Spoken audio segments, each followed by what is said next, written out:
Welcome back. This is going to be the part 2 video. Go a little bit deeper into rendering, animating textures, materials, colors, lights, shifting those properties over time with animation keys. And if this is the first video you're seeing, please notice that there was a previous one you should watch before on materials, colors, and textures. We're going to start just by going into one problem to be solved, and that had to do with transparencies.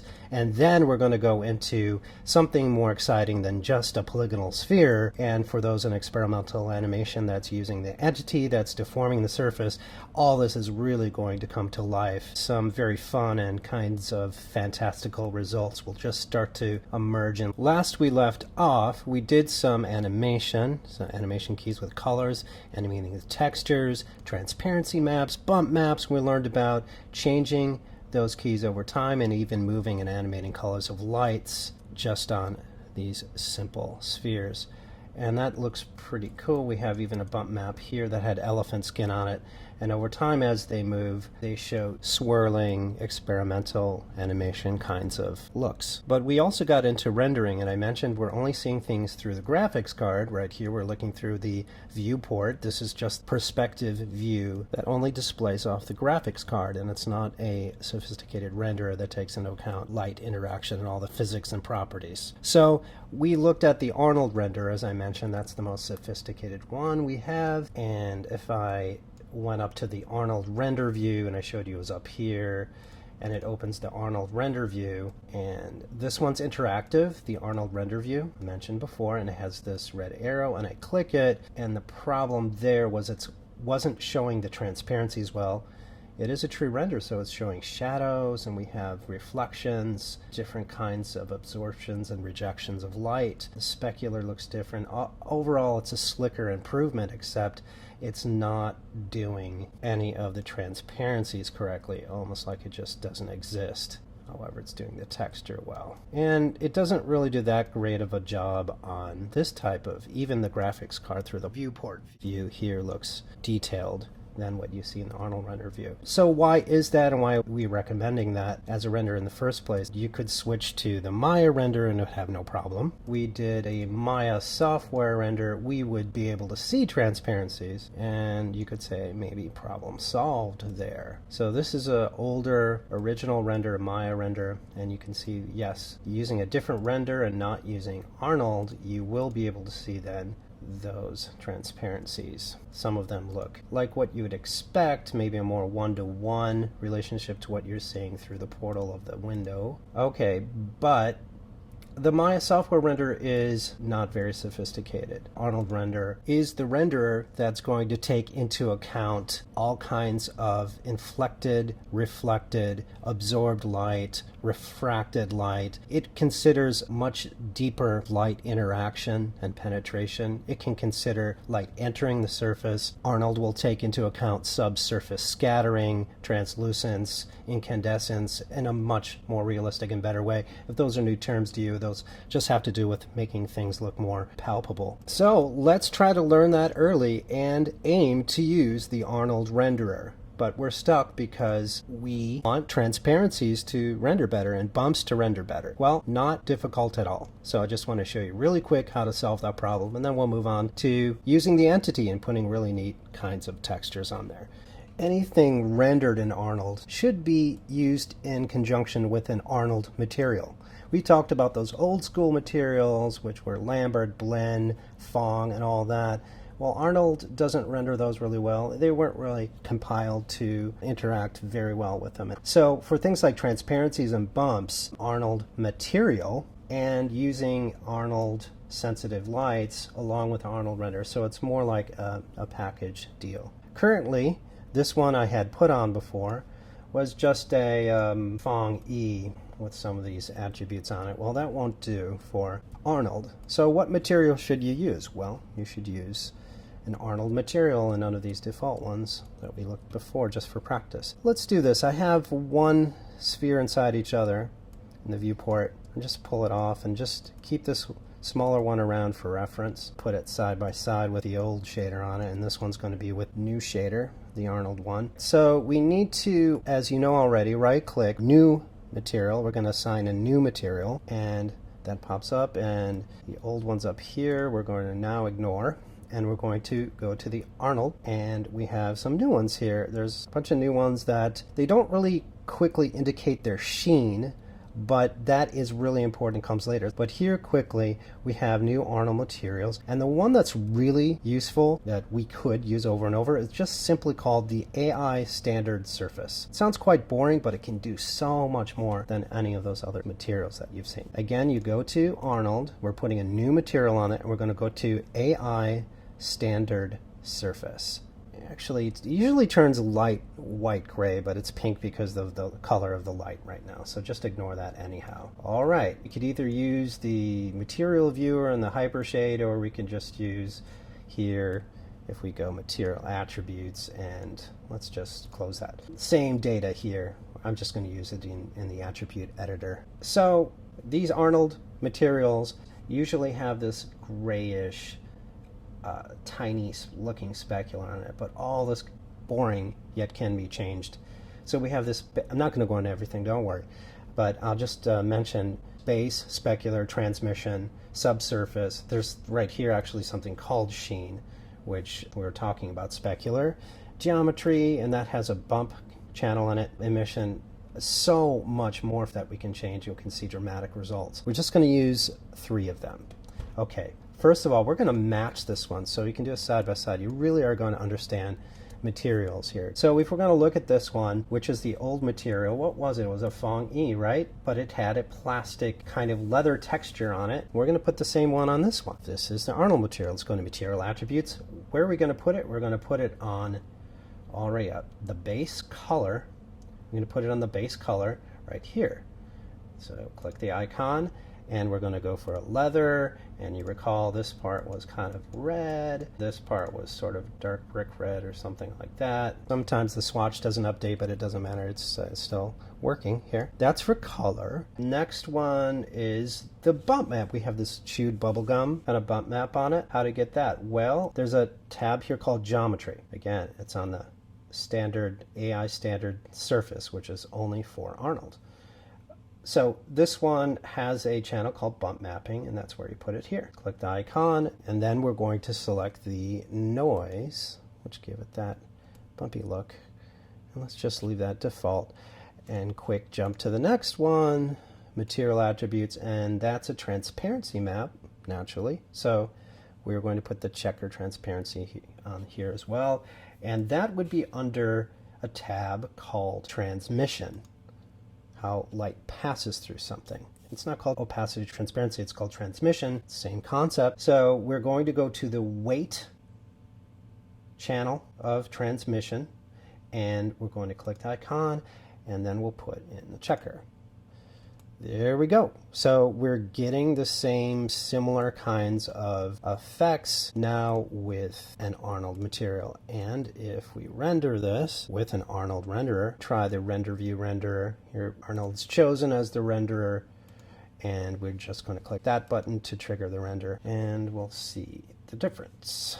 So there it is. You can see finally Arnold is rendering the transparencies, and you can see the side by side. Anyway, that wasn't difficult. When we take a closer look, analyze our lights, manipulate shaders and colors, we can see how much more sophisticated the render will look. So Arnold is doing all the bumps naturalistically and photographically, and it's calculating a whole lot of internal light bounce that's going on between shiny surfaces, reflective surfaces, diffuse and ambient transmissions of light. It calculates all that light bouncing around in a much more realistic way. Even these areas right here, which are transparent in my window, here in the Arnold render, it's showing the reflective twists and turns of the bump map that's still affecting the transmitted surfaces. Light is passing through something, it doesn't mean it disappears. Light could enter it, and then light could bend and have all these unique new details and features, and even break into kind of, as a prism does, it could break the light into different colors. it can think of all that kind of stuff. And we've only used 3 features of the Arnold standard surface. Light participation going on. Anyhow, to animate those textures on an Arnold material is the same strategy that you saw in the other video. It's just going to the materials. You know, we could change the color here, go in the attributes of nuts and base rather. We could change the color here, put keys on one part and change the color to blue. It works just the same as any other material or texture that you're adding color changes to. And if we wanted to change the amount of times it duplicates that checker pattern, remember that checker was in transmission, we could go here and we can change the repeats just the same way. If it repeats 4 times and then later it goes up to 40, I think we had, and then keyframe, right, just matching the other view, and then it could go down again maybe to 10, something like that. Where so you get the idea that we're animating in the same way, in the same keyframes. So if you did have one sphere inside another, using the Arnold render, you'd get really crazy kinds of interactions that you would never get from that Maya render. So just try seeing what that would look like. And do save, because things do get heavy and can crash. Here the render starting to look quickly quite complicated, and we see all these mutual reflections of one object into the other. Here's another angle at a different point in the animation. You should recall that you should use lights that have some value in exposure. If that exposure is not up to maybe 6 to 12 or something like that, it's going to be too dark in Arnold rendered scene. You might recall that from the last video. So if you're just creating lights, make sure not just to put the intensity up. This doesn't help that much, it's too strong. But you should go into the light, select it in the outliner, and just make sure it has exposure value somewhere higher than 0. You know, you have to experiment with it. Here's mine on 12. Otherwise, it's going to be really dark or even totally black. Here's another angle or an example, a bit larger render. So you can really see that Arnold's getting into the photons of light bouncing around in here. It looks almost cinematic. And surprise colors emerge as transmission of light is passing through different materials and giving more experimental real-world results. All right, so now you know how to get bumps and transparencies and everything really rendering well in Arnold. Why didn't we start out that way in the first place? Why is the first thing I taught you not the Arnold materials? It's because if you're learning this for the first time and maybe you don't want to continue with Maya, it's still really important as a concept across computer graphics. Also, there will be cases sometimes in a creative future where you can't render with one renderer or another. You have to find a fast and cheap way of doing a cartoony or flat or a different kind of technique looking render, and you have to understand the basics. Versatile and flexible, and understanding the foundation of shaders, and if one render is crashing and you know how to implement another, gives you a lot of power and flexibility.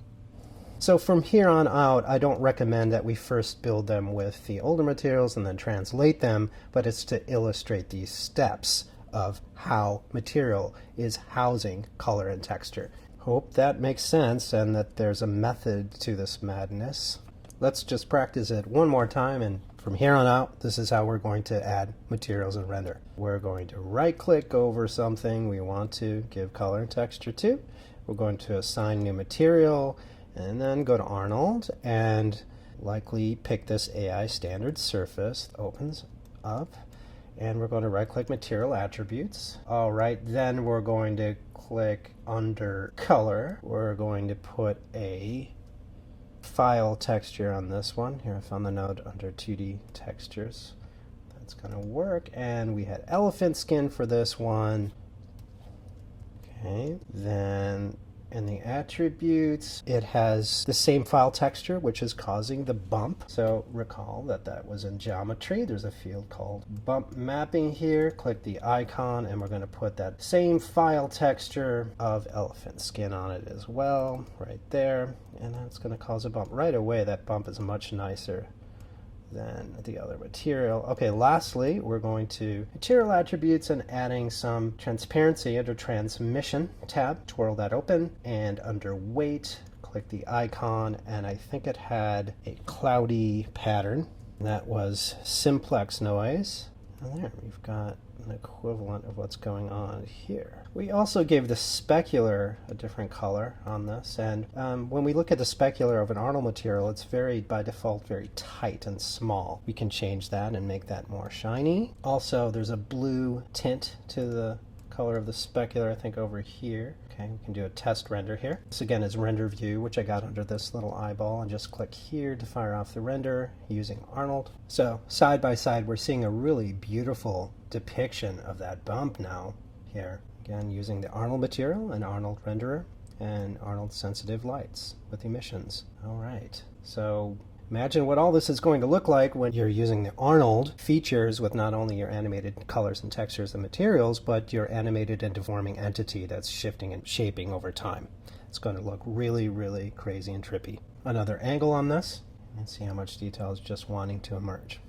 Okay, let's make the move now to the entity itself. So I'm going to pick up on a couple videos ago of the demo where I'm taking that extruded cube with many quadrants, extruding it. It kind of looks like a sea anemone, and I'm putting deformers on it to twist and turn and pitch it around. And I showed you how to animate those deformers. I'm going to pick where I left off that, and I'm going to start adding some animated textures using Arnold from this point. So let's go there. All right, now in this part, we're going back to that entity that we modeled, extruded, treated, deformed, and these animation, and mainly considering the surface, distortion, deformations. That was primarily what we were concerned about at that time, leading from the first demo video I did for the experimental animation course. Okay, I'm just changing the background by Option B as in boy. Changing, recall that. This is a slightly different one in the first video. It's similar in some ways, so if you're noticing that. Seeing the outline there, I did put a bend, a flare, a twist, deformer on there, and it does have a couple of point lights. Selecting, hitting 6, you see any textures that are minimally displayed through the graphics card presently. And it's changing some color over time subtly, and the lights are changing, but none of this is rendered yet. None of this is rendered yet. And the material that I set up for it originally was a blend, and then I put on the blend a mountain kind of distorted fractal type pattern. Mountain, give it some crazy colors. Primarily I stopped there because that lesson was mostly about form and just the surface, getting it moving and distorting and setting keys. Okay, now let's really focus on putting everything we've learned so far and creating an entity, a CG entity to render, to have all those goodies packed in there, and then do an Arnold render and setting this up to upload and turn in your assignment. That would be Project 1 CGI entity. So how to do all that? We're going to give one linear demo accomplishing this so you know exactly what to turn in. I also am going to give you some alternatives that if you hit any road bumps, any obstacles, that you'll be able to turn at least something in its place, even if you don't have the full render finished. I'm going to show you Playblast and other ways to accomplish this. But let's assume everything is a go, everything is working, green lit, and your Maya is not crashing, and you have good access using Arnold Renderer without any problems. Well, first, in the assignment specs, I'm asking you to create at least 20 seconds of looping animation, experimental animation, and we've only here created 100 frames. Not to worry, I'll show you a way to easily loop and repeat frames. So we can get more than 100 frames of animation out of it.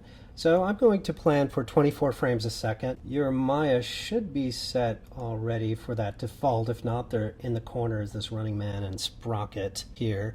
And then you can select your frame rate. Here's 24 frames a second here in preferences, animation preferences. Also, there's another quick way to change it right here. So that defaults at 24. If yours is not, you can change it because that will change the apparent speed. That's important to note.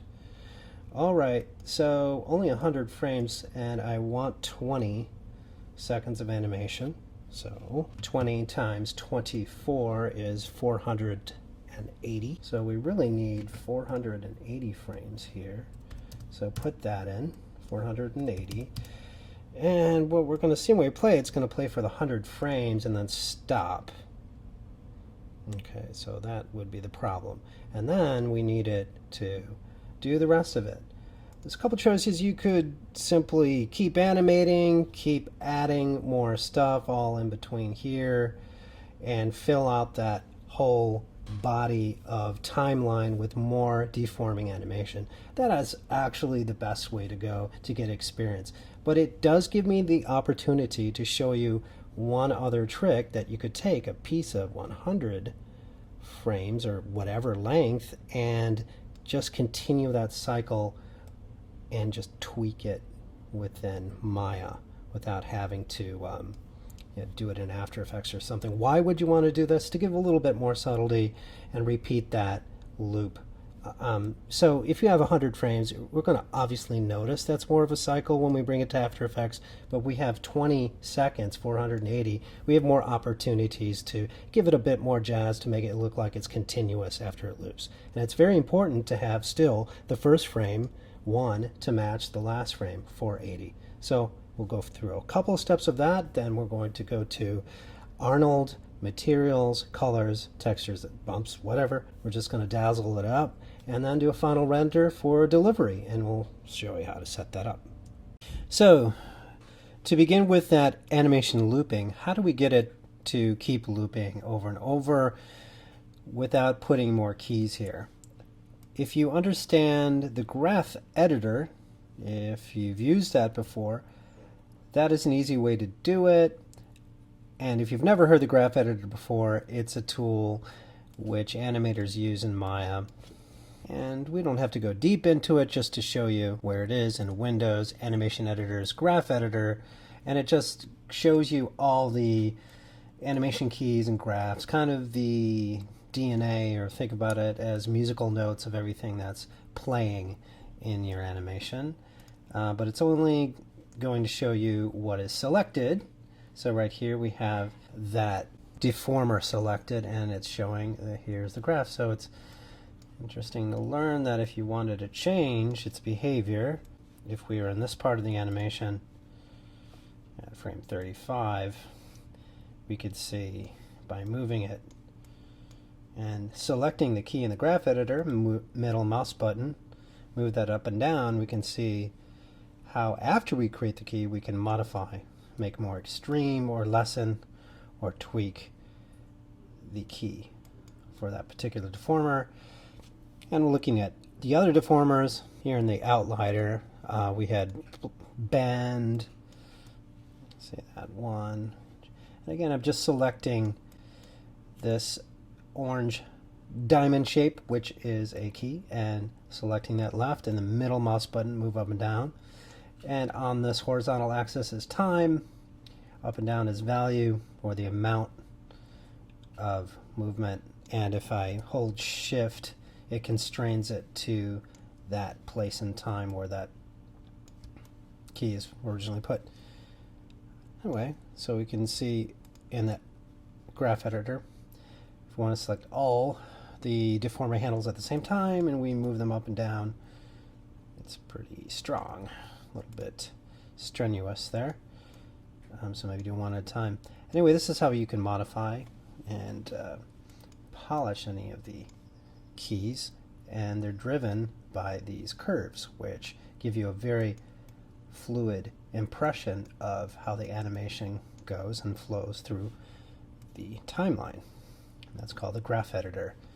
And these are velocity curves, which represent motion. So there's curves generated for almost anything in Maya that you put keys on.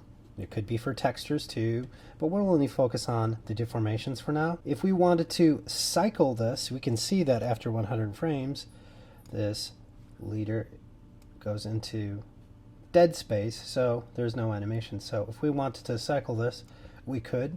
Even if we wanted to stretch it out to make it longer, we could just select some of this and even scale it or move it, hitting W, R for scale, W, select to move, and then it would stretch out the animation over longer keys, but it would also slow it down, wouldn't it? Because you're asking it to go the same distance and a longer time.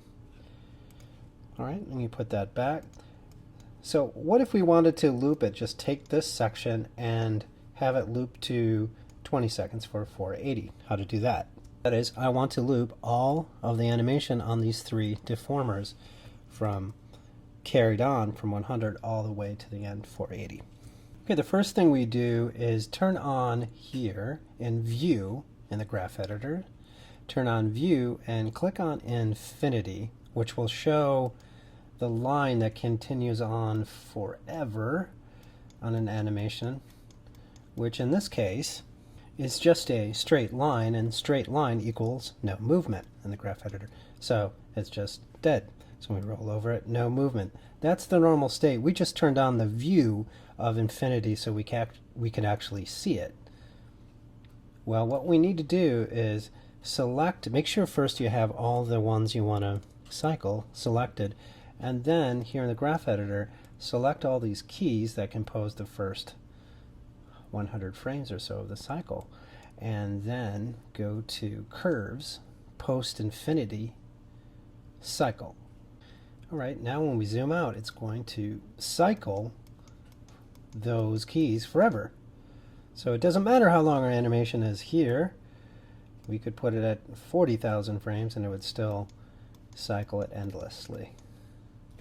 You can see if there's a little bump in the edge of one of the cycles, you can select this, the handle, and try to fix it or smooth it out. You can try to change the nature of the tangents that slope in and out of each other by selecting that key, and here's some icons you could experiment with. I won't go much deeper into it because it gets really technical, and it's really made well for doing animation, like character animation. But that's how you cycle. There's this one here, by the way, called break tangents, and if you select the key and hit that one right there, you can separate one side from another side as well.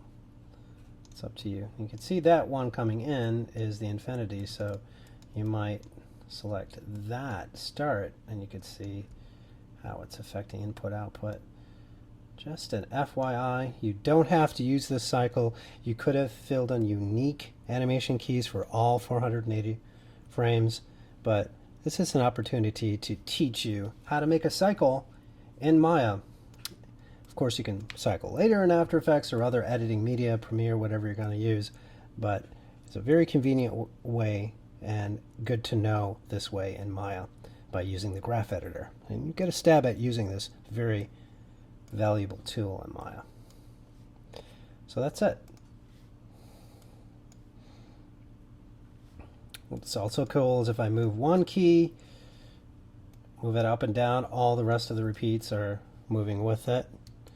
If I want them to be unique and just change parts differently or asymmetrically of the cycle, I could bake out these animation curves and do unique things to it, which I won't go into now. Just wanted to show you this first thing.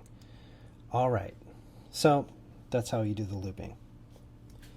Okay, just looking in the hypergraph, I have some materials that I'd been working with. In the hypergraph, this is my little kitchen of a experimentation here with different types of shaders, colors, textures on materials that I've been just playing with, and they're typical blend Lambert surfaces. A couple of those, you can see how they're reacting. And I made one with Lambert, another one with a Phong surface. And some of these have transparencies on them, and just having fun using the plain old Maya software to render these different tests or exploratory materials. Now some of these have transparencies in them, like the Lambert 1 and the Phong. So I want to try to render this entity with Arnold, and this means I'm going to have to use an Arnold material. So these look pretty cool. I want to push a little further to more interactive lighting and all the things that can come with an Arnold render. So I made these shaders originally with some transparencies in them to give them interest. However, these won't render with Arnold. They look okay using Maya software. But with Arnold, if I try to render it as we saw before, you'll get a much different result. Looks kind of cool because we're getting more realistic looking light bouncing. Not quite enough light there. So this looks really nice in the Arnold renderer, except it's not taking into account the transparencies, and it's kind of harder to see here in the graphics card, but there is transparencies in there. We compare it to the Maya render, we'll see them. So it is supposed to look semi-transparent, more like that. All right, so what we're going to do just to solve this, as we did in the previous examples, is to simply use a new material, and this will be an Arnold material. As before, we're going to use Arnold, a standard surface. So you click Arnold here and you go AI standard surface. And then the Arnold material just kind of looks whitish.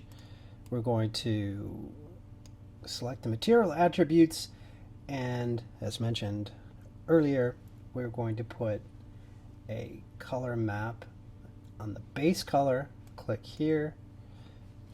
We will do a leather right here, leather texture, and I'm going to give that a reddish and darker red like that. Okay, and these things we're going to animate over time, and I'm going to go frame 1 and set key on that crease color, and also cell size. I want to animate that just for fun. I'm going to do maybe 4 separate keys here. I'm going to change the color a bit, something more expressive in comparison to the previous color, and right click, set key, and I'm going to change the cell size a little bit, set key. I'm going to do one more here, about 3/4 and about 334. I'm going to change the color again. Okay.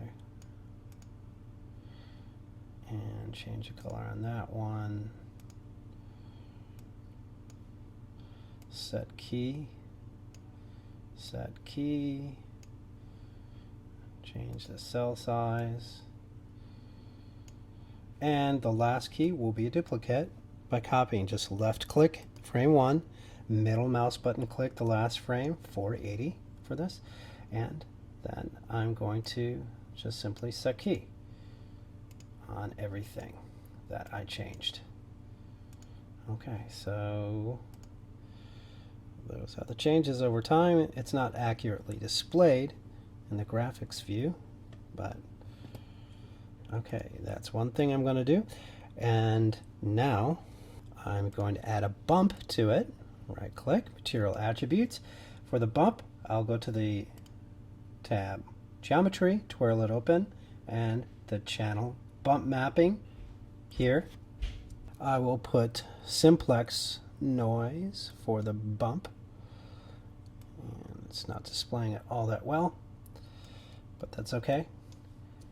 And for the simplex noise, let's just maybe do a scale animation. So on frame 1, I'll set the key there. And amplitude I'll keep on 1. Frequency, I'll also change that. So I'm going to set key on frequency. And then I'll go about a quarter in. I'll change it. Scale, set key, change the frequency to be more frequent, like that. Now I'll go 3/4 into about 350. Change the scale again back down. I'll put the frequency back down a bit, like this. And then for the last key, you guessed it, I'm going to copy the first middle mouse button click frame 1. Sorry, left mouse button click frame 1, middle mouse button last, then right click set key. And so what's happening, you can see it a little through the graphics, that is animating pattern differences in the bump map only. Okay, and the last feature I'm going to animate will be a transparency map. So go to Material Attributes. You recall that this is in transmission on the Arnold standard surface, and in weight we're going to click that icon, and here let's put grid. And I'm going to leave it black and white, and we're going to do some repeats. Maybe, let's see what 50 looks like. Let's put that maybe back at 30 to start with for the repeat UV. All right, and let's do our first frame. Right click, set key. Let's go 3/4 into about 130-ish. And then let's put that down to 10 and 10. Right click, next key around 340. Let's go back up to maybe 40. And it doesn't have to be symmetrical. We could put different values in each. The keys on those, and for copying the first and last frame, a set key as well. So we're going to get an animated transparency map, which will get really unpredictable, crazy networks of patterns here. Okay, let's give this a test render. We're using an Arnold material. We should see something. Let's just go and choose the eyeball for open render view. This is the old one. We're going to choose Arnold render and give this a little test by clicking that. And that's what it's looking like. So it's showing the transparencies as these little slits and cuts in here. And it's giving us all the luster and reflectivity that's unique to an Arnold material and renderer. Let's try another angle of it. Let's go maybe over here, see what that looks like. If you want to do a larger render, you could go to test larger in options, test resolution, and go up to 14. Whatever you're set at, you can extend it to a bit smaller or larger. Okay, this is quite beautiful. It's getting this really tiny cellular detailed texture in these transparency slits in here in the bumps. Really looking surprising. It's always going to be different than your graphics view. So test often. And if it's taking too long to render, again, go up to options, test resolution. You can do smaller versions, 10% version, etc. Let's test yet another angle of this. Okay, looking kind of cool, somewhat similar. Try another.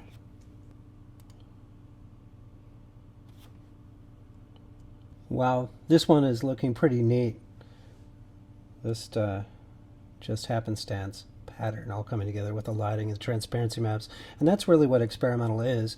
You find out, okay, I threw that together, but this area looks better. I should aim in that direction more and try to highlight those and emphasize more beautiful or more dramatic or more expressive areas to then slowly evolve your work. Now, just to remind, I'm using the render view and clicking this individual one-to-one. I mean, it's not interactive renderer, and it's the one in here, the render view of the eyeball. There is, and I showed this earlier a couple times, under this Arnold tab, if you're in the modeling menu set, or if you're in the rendering, you'll have this Arnold tab. It's all the same. Here we have an Arnold render view.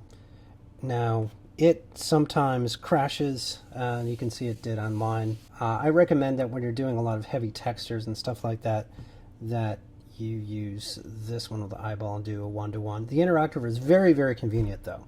It's very fun to do. But when you get a lot of textures in there and you're using a lot of Arnold materials, sometimes it'll fail, run really slow, especially if you're working on a laptop. So my recommendation is stick to just a render view of Arnold one-to-one. That means you just render one scene at a time, and use the Arnold render view, the interactive one, only when you've saved and you test that it's good.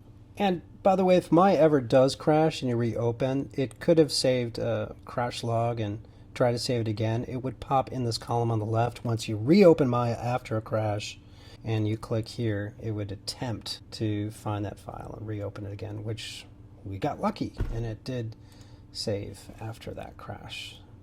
Shouldn't prevent you from saving often. Now, before we set up for a render for this, I wanted to show you one kind of neat thing in the Arnold material. Let's go to material attributes. There's this thing here called subsurface, which is really interesting. Subsurface is when light enters the surface, like if you're putting light right against your skin and it sort of lights up a little pink or red, the blood inside your tissues is actually illuminating, and it's passing through some of the thin membranes. And you could see that sometimes in people's ears when they have a bright light behind them. That internal catching the light and glowing a little bit is called subsurface scattering. And materials in Arnold can do that, can try to simulate that. So if I have a light, I have this light set right behind this entity and put it pretty loud sitting behind it. And I turn on in the material attributes of here, subsurface, and I turn up the weight and I turn it louder. You'll see that the light really caught inside and starts illuminating behind and inside the materials of this shape. I can also give that light a color, if it were pinkish, light orange. And maybe I'll just turn the weight to really light, 0.05, 0.06, and have this color combination, and just put the light very blasting bright behind it. That could give an interesting back illumination. Now it's suddenly producing this really awesome effect of magma or lava. Seems like pouring out. Very simple tweak, and really it's illuminating the back to get this seeming like it's pouring out or glistening out or oozing out from the center like hot coals or lava or something like that. Material attributes inside subsurface scattering. You can play with the weight and the scale, diffusion, and there's other things we hadn't played with. I just want to show you that because it's so easy to tweak and enjoy different test renders to see how they come out. There's sheen, similar to how glistening a coat could be on there. We do have a bit of a shininess to this that's very similar to like a Fong or a Fong E, but you can really customize how that's going to look. Anyway, Arnold's a relatively quick renderer compared to previous technologies, so this may take longer the more you add, but relatively not bad. Just make sure you save. Here's a another angle with the subsurface. It's looking pretty cool. All that stuff in there. Those are photons of light penetrating the surface and trying to peek through. Here's yet another angle. It's looking quite enigmatic, like heat is being produced from that backlight.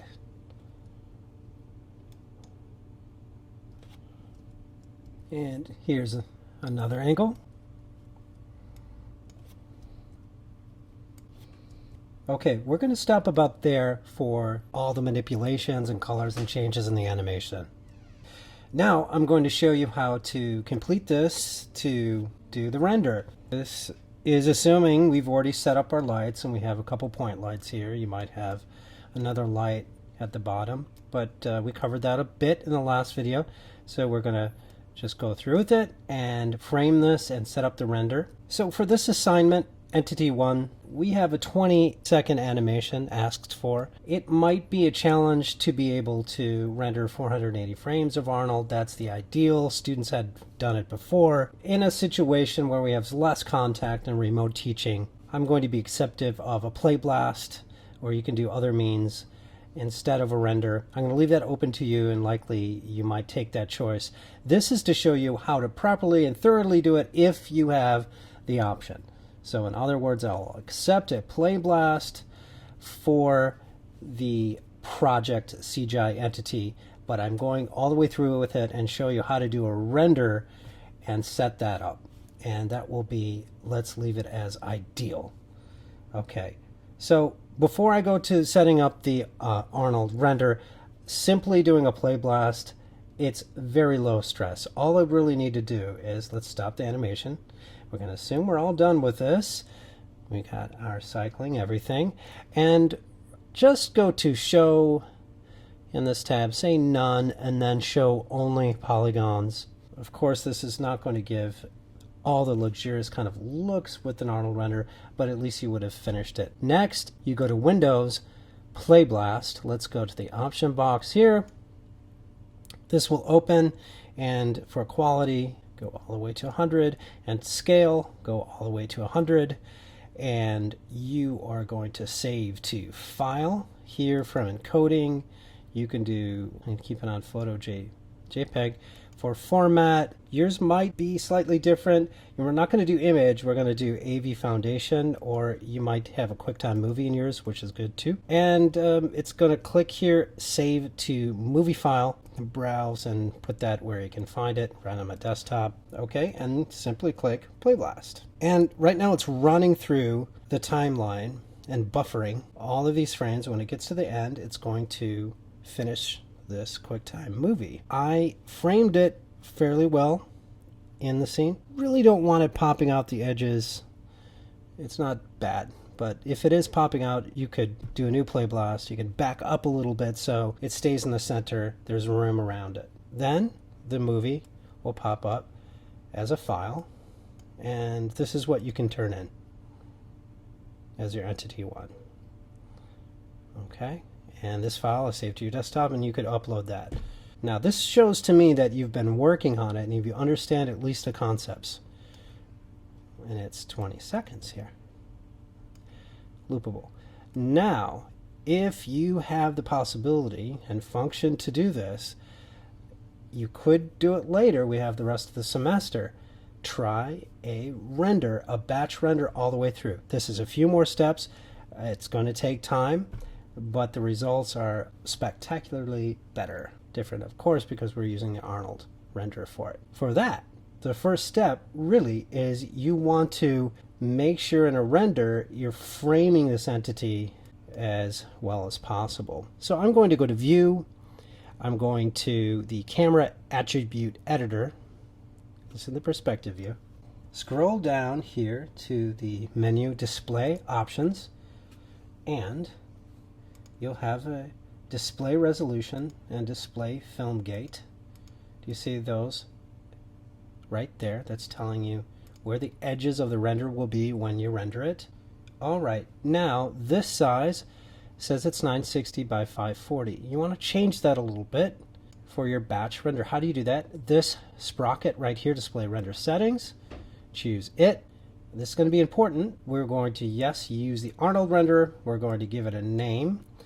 And we're going to go Entity Arnold. And image format. Now, if you use a TIFF, you can use an alpha channel in the background to cut that out. Your frames will be larger. If you use a PNG, the same thing. If we use a JPEG, we will have the backgrounds filled with pixels. So if we're going for this, try using image format TIFF, nothing else in the background, we're going to get transparency. So that's really ideal when we go on to After Effects or other media. Scrolling down, we're going to choose a preset, and we're going to choose a square preset because your entity is rather square. So I'm going to choose 1K square. You notice how it changed the borders here, and it's giving you the data 1024 by 1024 square. All right, so let's close this temporarily. Let's go back, view, camera attribute editor, and let's go back to this setting right here. It's under display options, overscan. Let's put in overscan 1.5. Okay, now we can finally see the deep edges of everything around it. So now it's very easier to frame what's going to be in the final render and falling in and out of frame. So we know this area is sticking out of frame. We could better position that. And if you want, you could even put keys on the camera by view, select camera, position it, middle mouse button, hit S, and then find a place that it might be going off screen like this, and position your camera, hit S again on the timeline, and so forth. I'm not going to worry about it too much. Okay, just make sure everything's cyclable. Anything you move or animate, let's ensure it's cyclable. All right, it's relatively staying in frame. I'm going to go with that. So I'm ready for the final render. We're going to use render sequence. Batch render and render sequence are both contained here and can be used for different groups of multiple frame renders, and that's what we're doing right now. So before we click render sequence right here to render the Arnold sequence of 480 frames, let's go up and double check for the render settings that it's going to take from these settings. So we have Arnold stuff going on here. Let's leave as default, and it does get kind of detailed. The common settings are really what matters. That is where these frames are going to fall. And so what you should make sure is you've named everything right. Let's go through Entity, Arnold. Image format is TIFF. Everything else is okay. Then here, this matters. Make sure it says name .number .extension. This is really important. Otherwise, you can't bring it into After Effects or another program. So it just said name .number .extension. Make sure you do that. Okay, start and end frame 1 to 480, and do make sure it's rendering from the right place, the perspective camera. Now in render sequence, you can rename some of these as well, just FYI. Everything in here is good. Just make sure you went through name, Arnold, Entity Arnold, TIFF, name.number.extension, 1 to 480, perspective camera. You've got the right preset of size, 1K square. Okay, then that's good. Good idea right now would be to save it. And now let's go for a render. So we're ready. We go to render and render sequence. Let's go to that option box. This sequence, again, it's going to take from the settings that are here, so it knows it's going to use the Arnold renderer. And we should set the location. Camera's correct for perspective. Okay, alternate output file location. Click it. Make sure that's going into a place that you can find. I made a special folder for this for my entity frames. All right, when I start the sequence, it's going to render individual pictures, individual frames. So 480 of them, so make sure you have a folder ready for that to drop to in the output location, and then you just click render sequence. All right, so it's going to start rendering every frame in that sequence, and that might take you a while, so you can go and whatever. If you're testing this, you estimate how long it's going to take, then go and get a coffee. But it could also be overnight. And knowing how much time it takes to render some of this and how much you put into it per frame, you can calculate that if this is going to be finishable in a short or a long amount of time, and just do a calculation. And this is also why I'm not expecting you to have, during the first time, a completely rendered scene. So if you have 100 frames of it, that would be great. If you even have a couple frames, great. But to make this a manageable project, I wanted to teach you everything that goes in here that would lead you to a fully Arnold result, but for practical purposes, you can just turn in a Playblast. And if that's done well, no worries about it.